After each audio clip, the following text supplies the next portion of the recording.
In the 11th century, across the arid plains of the Sahara, a new force emerged, the Almoravid dynasty. Born among the Sanhaja Berbers, they began as a religious reform movement, preaching purity of faith and discipline of life. Their leader, Abdallah ibn Yasin, united scattered tribes under a single banner of Islam.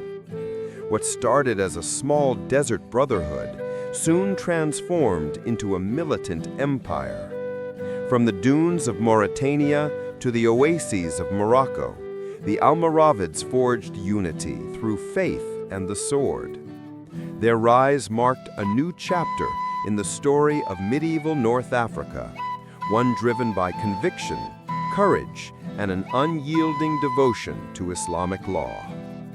This humble beginning would soon ignite a conquest that reached across continents, shaping the destiny of both Africa and Europe. At the heart of the Almoravid movement stood Abdallah ibn Yasin, a scholar and reformer who sought to restore the moral fiber of his people. Disturbed by corruption and tribal rivalries, he preached a return to strict Islamic values. His message resonated with the nomadic Berbers, weary of chaos and disunity. Under his guidance, they trained as warriors and scholars, building both spiritual and military strength. Ibn Yasin's leadership transformed devotion into discipline and faith into empire. By 1054, his followers, now known as al-Murabitun, or those who dwell in monasteries, swept across the Sahara, uniting tribes through zeal and law. Though Ibn Yasin would fall in battle, his vision lived on, guiding generations toward conquest and glory under the banner of the Almoravid dynasty. After Ibn Yasin's death, leadership passed to Abu Bakr ibn Umar, a warrior of immense charisma and resolve. Under his command, the Almoravid movement expanded beyond the sands. They captured cities like Sijirmasa and Odagost, key trade centers linking gold from West Africa to the Mediterranean world. Their power was not just religious, but economic. By controlling caravan routes, the Almoravids built a vast network of wealth that funded their armies. From their desert heartland, they began shaping a new political order. The Berber Empire, once a scattered collection of tribes, now stood united as one of the strongest forces in medieval North Africa. Their black veils and blue robes became symbols of discipline, faith, and fear across the desert. In 1062, the Almoravid dynasty founded a new city, Marrakesh. What began as a desert camp quickly grew into a capital of stone and palm. Under the leadership of Abu Bakr ibn Umar and later Yusuf ibn Tashfin, Marrakesh became the beating heart of the Berber Empire. Its red walls reflected the color of the surrounding earth, while its mosques and markets echoed with the sounds of merchants, scholars, and soldiers. Marrakesh symbolized the fusion of desert austerity and urban splendor. It was not only a seat of power, but also a spiritual center, where Islamic learning flourished under the Maliki school of law. From this stronghold, the Almoravid dynasty would launch their campaigns northward, toward the lands of Andalusia, where the Christian kingdoms threatened the Muslim states of Spain. When Abu Bakr returned to the Sahara, command fell to his cousin, Yusuf ibn Tashfin. Yusuf was both a warrior and a statesman, a man of vision who turned the Almoravid movement into an empire. He expanded Marrakesh, organized taxation, and built an army of disciplined Berber and black African soldiers. His rule brought order to chaos, transforming the Desert Confederation into a structured Islamic state. Yusuf respected religion, but ruled with strategy. His modesty and justice made him beloved among his people, while his resolve made him feared by his enemies. Under Yusuf's banner, the Almoravid dynasty became a bridge between sub-Saharan Africa and Islamic Spain, a power that would soon cross the Strait of Gibraltar to defend Islam in Al-Andalus. Across the Mediterranean, the once mighty Muslim kingdoms of Al-Andalus faced decline. Fragmented into small taifas, independent city-states, they quarreled among themselves, while Christian forces from Castile, Leon, and Aragon advanced south. The fall of Toledo in 1085 shocked the Islamic world. The kings of Al-Andalus, realizing their weakness, sent urgent pleas to Yusuf ibn Tashfin. They asked the Almoravid ruler to cross the sea and save them from destruction. For Yusuf, this was more than a call for help. It was a divine duty. Guided by faith and ambition, he prepared his armies to embark on a campaign that would reshape the fate of medieval Spain and reaffirm the power of the Almoravid dynasty across continents. In 1086, Yusuf ibn Tashfin led his army across the narrow waters of the Strait of Gibraltar. Thousands of Berber warriors, their faces veiled against the wind, landed on the shores of Algeciras. They brought with them discipline, devotion, and the fervor of the desert.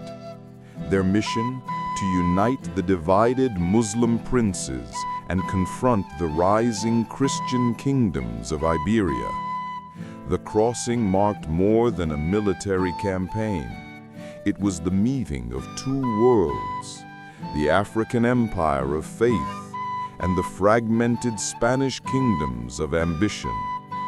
As the Almoravid banners fluttered beneath the Andalusian sun, a new power had arrived in Islamic Spain, one that would soon change the course of its history forever. The confrontation came swiftly at Sagrajas, near Badajoz, in October 1086. On one side stood Alfonso VI of Castile, proud from his conquest of Toledo. On the other, Yusuf ibn Tashfin and the united armies of Al-Andalus. The battle raged from dawn until dusk, the disciplined Almoravid troops, fighting under the cry, "God is great," crushed the Christian forces. The field was littered with the fallen, and Alfonso barely escaped alive. The victory of Sagrajas was decisive. It saved Islamic Spain from immediate collapse and established the Almoravids as the protectors of Al-Andalus. Yusuf's triumph echoed across the Muslim world, earning him the title Amir al-Muslimin, commander of the Muslims. After the victory at Sagrajas, Yusuf ibn Tashfin returned to Morocco, but the kings of Al-Andalus soon descended again into rivalry and greed. Their petty conflicts weakened the land they had just saved. Seeing this, Yusuf crossed the strait once more, not as a savior, but as a ruler. By 1091, he deposed the Taifa kings one by one, uniting Muslim Spain under the disciplined hand of the Almoravid dynasty. Córdoba, Sevilla, and Granada all came under his authority. Islamic Spain was once again a single realm, strengthened by the Berber Empire from Africa. Yet Yusuf ruled with balance, maintaining scholars, promoting justice, and ensuring the Maliki law governing all. For a brief, brilliant moment, the dream of a united Al-Andalus shone again beneath the Almoravid crescent. Under Yusuf ibn Tashfin, the Almoravid Empire reached its height. From the Senegal River to the Ebro Valley in Spain, their domain stretched across 2 continents. Marrakesh grew into a jewel of the medieval Islamic world, a center of trade, law, and architecture. Scholars, poets, and merchants from Cairo to Cordoba passed through its markets. Gold from West Africa flowed northward, funding mosques and fortresses. The empire's unity rested on the twin pillars of religion and discipline. Yusuf's governance brought peace after decades of tribal strife. For the Berbers, it was an age of purpose.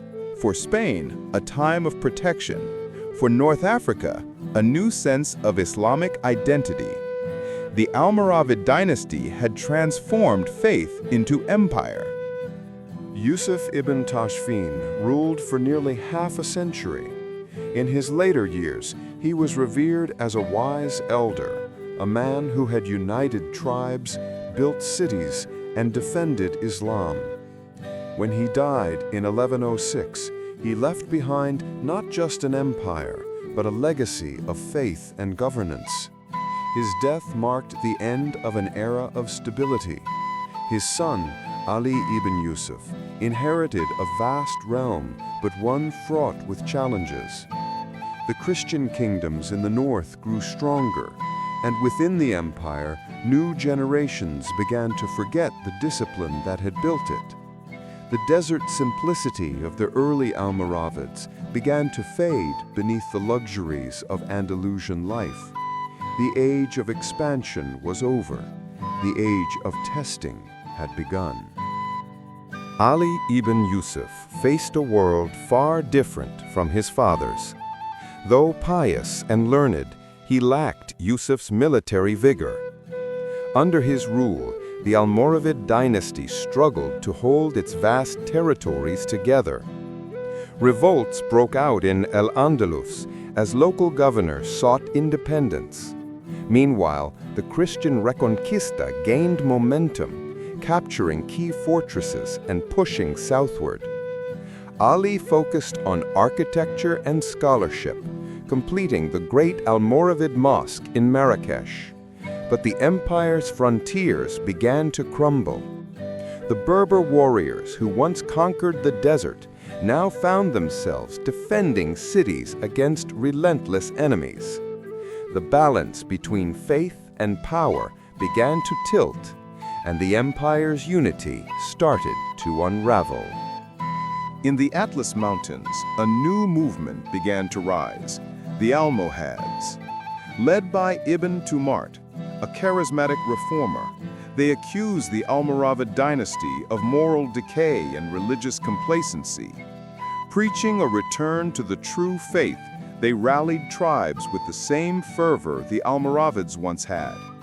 Their message spread like fire, igniting rebellion across Morocco. The Almoravid rulers, once reformers themselves, now found the tide turned against them. As the Almohad armies advanced, city after city fell. Marrakesh, the heart of the Berber Empire, trembled before the coming storm. The reformers had become the reformed, and the cycle of zeal and power began anew in medieval North Africa. By 1147, the inevitable came. The Almohad forces laid siege to Marrakesh, the proud capital of the Almoravid dynasty. After years of resistance, the city fell. The last Almoravid ruler, Ishaq ibn Ali, was executed, and the dynasty's rule ended in blood and ruin. The Berber Empire that had once spanned from Senegal to Spain was gone.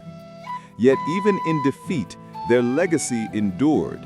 The Almoravids had brought unity, discipline, and learning to North Africa and Islamic Spain. They built cities, strengthened trade, and preserved the faith through turbulent centuries. Though the empire perished, its foundations became the stepping stones for those who followed. Though the Almoravid dynasty had fallen, their legacy remained carved in stone. In Marrakesh, the Almoravid Kuba still stood, a masterpiece of medieval North African architecture, adorned with delicate calligraphy and geometric art. Their devotion to scholarship preserved the teachings of Islamic law, mathematics, and astronomy. Across Córdoba and Seville, the libraries and madrasas they built nurtured generations of thinkers. The Almoravids carried the intellectual torch that once burned in Baghdad, passing it westward to the Maghreb and Andalusia. Their cities became crossroads of faith and reason, where scholars debated under the arches of marble halls. In their architecture and learning, the Almoravids left behind not only monuments, but a mindset that faith and knowledge could exist in harmony. At their core, the Almoravids embodied the enduring spirit of the Berbers, nomads who mastered the harsh desert and turned it into a source of strength. Their empire was not born in palaces, but in tents of camel hair carried by wind and sand. This desert discipline shaped their culture: humility before God, courage in battle, and simplicity in life. Even as they ruled grand cities, they never forgot the call of the dunes. The Almoravid dynasty became a symbol of Berber resilience, a reminder that from the most barren lands could rise empires of faith and order. Their story was the story of the desert itself, silent, vast, and eternal. The Almoravid Empire controlled the arteries of trade that pulsed through medieval Africa. From the gold mines of the Niger River to the markets of Marrakesh, caravans carried salt, ivory, and knowledge across the Sahara. Their rule brought stability to the routes once plagued by bandits and chaos. The wealth of Ghana and the treasures of Timbuktu flowed north under their protection. Through this exchange, the Almoravids connected the Islamic world, linking sub-Saharan Africa to the Mediterranean. Gold from Africa built mosques in Spain. Ideas from Spain enlightened scholars in Africa. In uniting commerce and culture, the Almoravid dynasty wove together the destinies of two continents. As centuries passed, the glory of the Almoravids faded into memory. The Almohads replaced them, and new dynasties rose upon their ruins. Yet even in their downfall, the lessons of their rise endured. The Almoravid dynasty had shown that faith, when joined with discipline, could forge empires. But it also revealed that rigidity could turn strength into weakness. Their strict interpretation of Islam, once their unity's foundation, later stifled innovation. The history of the Almoravids became a mirror, reflecting the eternal struggle between purity and progress, between the desert's stillness and the city's change. Their story whispered through the ruins, a caution to rulers who forget the balance between devotion and wisdom. In both Spain and Africa, traces of the Almoravids endured. Their fortresses stood as silent witnesses to a forgotten empire. In Seville, arches bore their style. In Morocco, scholars still quoted their jurists. Even Christian chroniclers remembered them as fierce but disciplined foes. The Almoravid dynasty left an indelible mark on the history of Islamic Spain and medieval North Africa, a legacy of unity forged through faith and fire. Their story bridged continents, faiths, and centuries. Though the sands of time buried their name, the echo of their footsteps still resounds in the mosques of Marrakesh and the stones of Andalusia. The empire of the Almoravids has long vanished, but the desert remembers. Beneath the wind and sand lie the traces of a people who believed that order and faith could shape the world. Their legacy endures, not only in ruins, but in the spirit of the Maghreb, the courage to endure, the will to unite, the belief that faith can guide power. The Almoravid dynasty, born from dust and devotion, changed the course of medieval history. They bridged Africa and Europe, desert and city, sword and scripture. In their story, we find the timeless rhythm of history itself: rise, glory, and fall, each leaving echoes across the shifting sands of time.